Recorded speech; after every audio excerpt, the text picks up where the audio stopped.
सिंगरौली की धरती पर विकास की आंधी पर क्या विस्थापितों को मिल रहा न्याय? कभी घने जंगलों की हरियाली और जैव विविधता से समृद्ध रही सिंगरौली की धरती अब निर्माण कार्यों, औद्योगिक परियोजनाओं और ऊर्जा संयंत्रों की चहल पहल से गूंज रही है।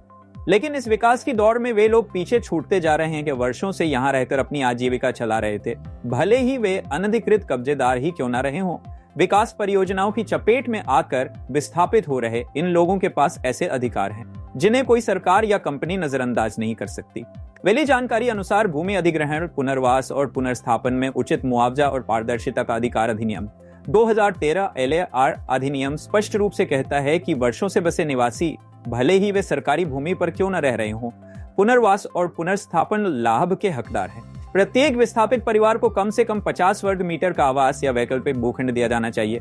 जीविका सहायता के रूप में उन्हें या तो एक मुश्त राशि या 20 वर्षों तक मासिक पेंशन दी जानी चाहिए। पुनर्वास स्थल पर सड़क, पानी, बिजली, स्कूल, स्वास्थ्य केंद्र जैसी आधारभूत सुविधाएं अनिवार्य हैं और सबसे महत्वपूर्ण बात, सम्मानपूर्वक पुनर्वास के बिना जबरन बेदखली कानून प्रतिबंधित है। सिर्फ यही नहीं, वन अधिकार अधिनियम 2006 भी पीढ़ियों से वन भूमि पर रह रहे समुदायों को अधिकार देता है। साथ ही मध्य प्रदेश सरकार की पुनर्वास नीति भी ऐसे परिवारों को अतिरिक्त सहायता देने का वादा करती है।